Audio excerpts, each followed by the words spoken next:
I've been working on the railroad all the livelong day. I've been working on the railroad just to pass the time away. Can't you hear the whistle blowing? Rise up so early in the morn. Can't you hear the captain shouting? Okay, so I decided that it's time to start working on my lake. I think Nancy has inspired me with all the work she's been doing on her pond and river. So first thing I have to do is, I think, put a ledge of some kind right here rather than have it just falling off the table. So I'm going to cut, I already cut some pieces of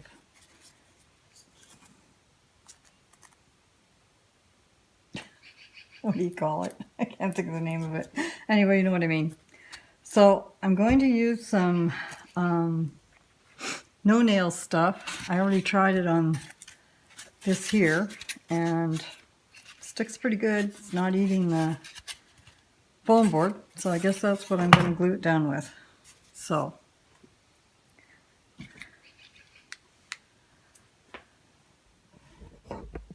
I got it weighed down with this old metal tool thing.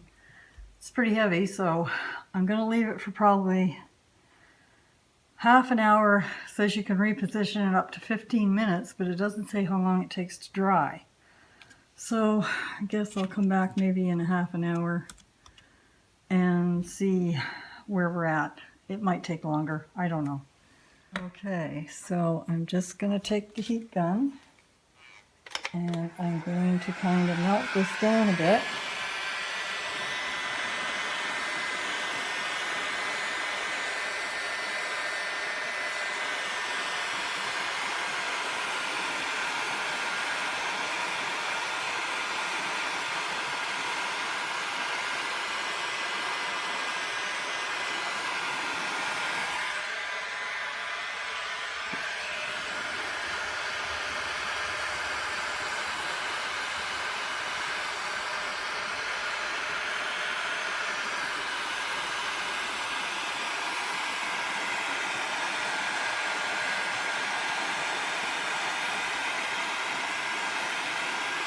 Might have to trim it too, maybe.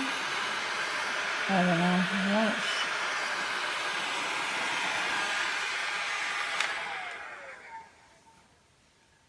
I want a bit more off of it. So maybe I'll let that cool off and then I'll try to trim it down.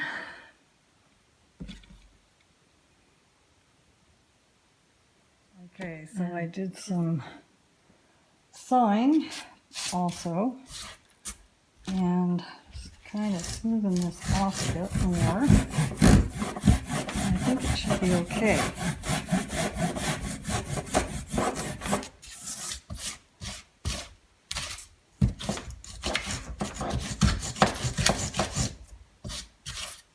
I'm going to put plaster in here, so I think that's probably good enough. So clean that up. And we can continue. Okay, so we're ready to put the Sculptamold in the pond. So I gotta get a little putty knife here, I guess. So I think I'm going to do the sides first. I decided to use Sculptamold because I think you have a little more time to work with it. And I don't have any plaster cloth. And it's not like I can run to the hobby store to buy some. So Sculptamold is the way we're going.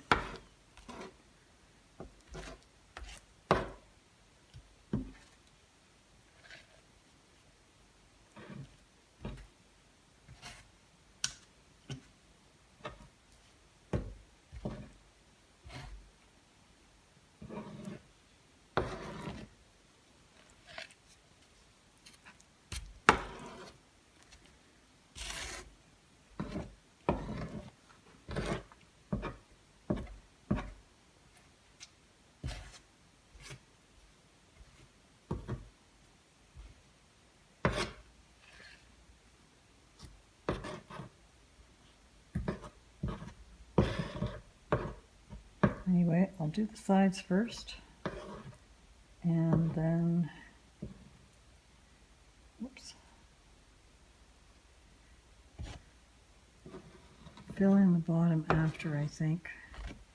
I'm debating whether to maybe put plaster on the bottom and just use the Sculptamold on the sides.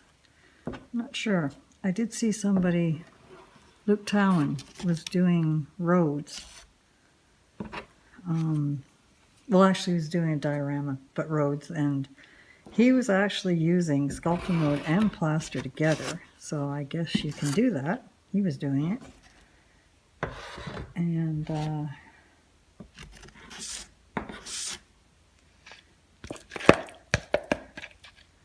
so I might just use the plaster on the bottom.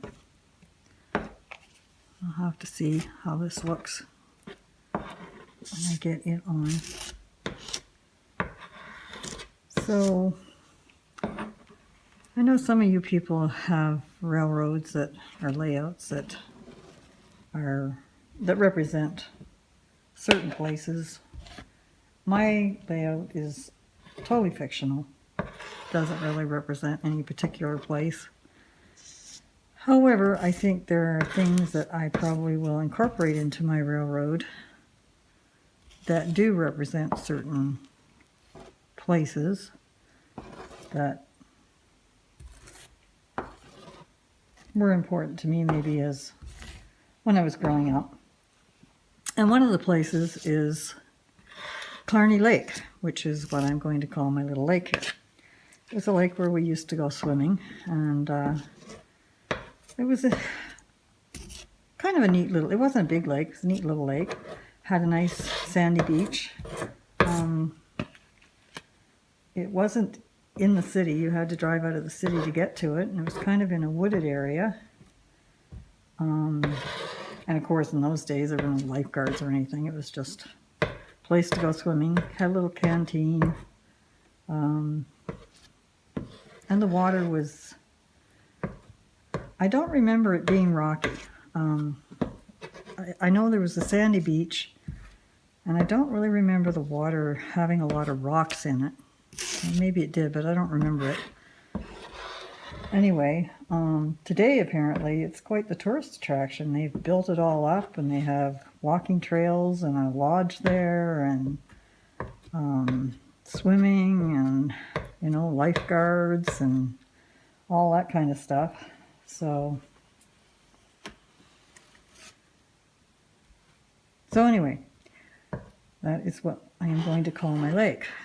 We also had a place on the river which was called Frank's Fish and Chips.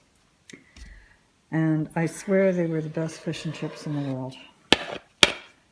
And that little place down on the wharf was there for years and years and years. And of course, the river tends to flood a lot. And in the year 1973, it was one of the worst floods that the river ever had. And I have a picture of this little place from the newspaper clipping.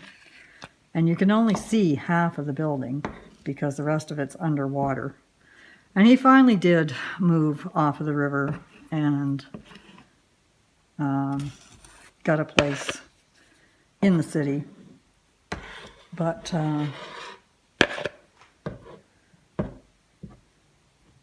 I think I will put maybe a little building over here, and maybe it'll be a little fish and chip stand. Who knows? So, anyway, you've watched me frig around here long enough. So, I'm going to stop the video right now and be back in a little bit. So I decided to do the bottom of the Sculptamold. I had quite a bit left.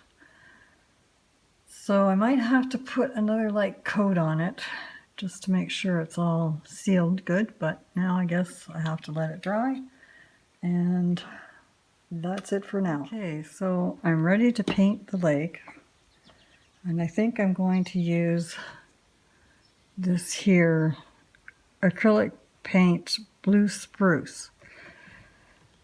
We'll see what it looks like. So I already put some in here. I'm just kind of using this full strength. Don't know if I'm going to like that or not. I'm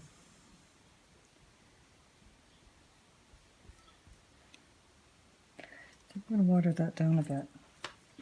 Be right back.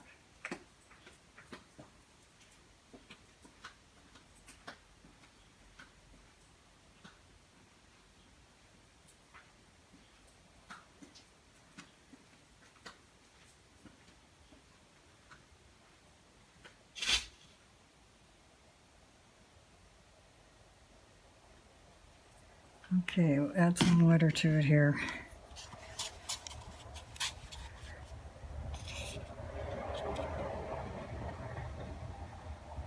Well, it's not really making a whole lot of difference. I guess if I don't like it, I can always paint over it again. So I'm kind of thinking about, might be okay. I'm kind of thinking about putting a little bit of a beach here, maybe around here, and putting a little fish and chip stand there on a wharf, going down to the water, and having some people rolling about on the beach, and maybe some people in the water, and maybe have some kayaks or canoes or something. I want the water to be kind of a blue-green color, but I'm not sure if this is maybe too dark. I didn't really worry too much about getting the bottom smooth. I mean, the bottom of a lake is not really smooth, I guess. And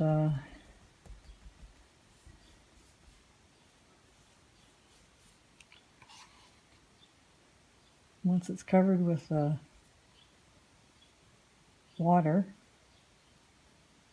probably won't notice it anyway. But I don't know. I've never done this before, so this is all new to me. I've just watched everybody else doing it.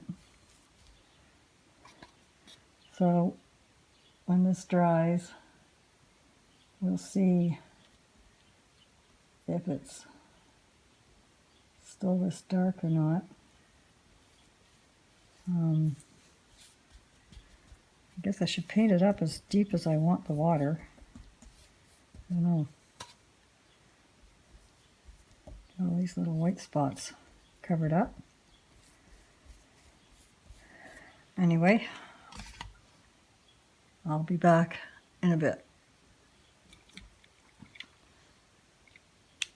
Okay, so for the ground around the lake, I am using burnt umber mixed with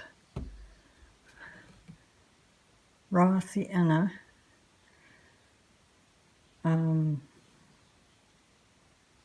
I don't know, maybe 1/3 this to 2/3 the other, something like that. I just didn't quite like how dark the burnt umber was. Now I'm thinking I might have to add a bit of water to that too.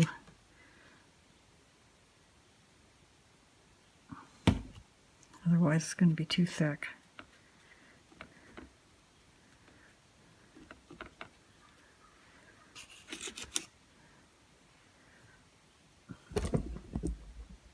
There.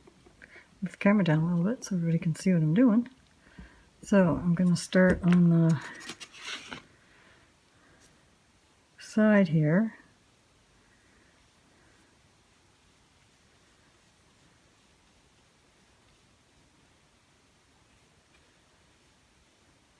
And just paint that in.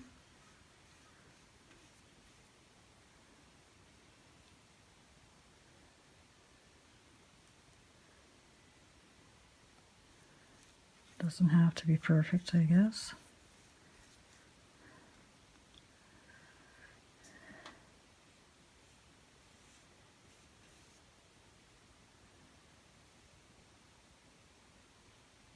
Anyway, I'm just going to go around this and finish that up. And then once it's all dry, come back and have a look at it. See if I need to do anything else to it or not. So here's my water. I guess the color's okay. I don't know. To me it looks too dark, but maybe not. Anyway, so I did a little paper building, kind of get an idea what it would look like, because I want to make a little wharf here for it to sit on, part of it to sit on. And I'm not sure if it's too big or not. Kind of, I mean, it is about the right size compared to these other buildings, but the idea too would be to have the wharf would come out further, of course, and then have steps down because I want to have a beach area here. So I might make it a little bit smaller when I do my cardboard mock-up. I just think it's a bit too big. So I made another building. It's a bit smaller. I think it's a little bit too high, so I'm going to do another one because I think I got the idea now of exactly what size it should be. And this isn't really the wharf. This is just a piece from something else. A loading ramp from another building. I just stuck it there. But it kind of gives me an idea maybe of the size I should build, but the wharf won't be as long as that. Anyway, that's where I'm going to leave this video for now, and I'm going to have to figure out all my dimensions for the building and get my mock-up done, and then I'll be back. So thanks for watching, and we'll see you next time.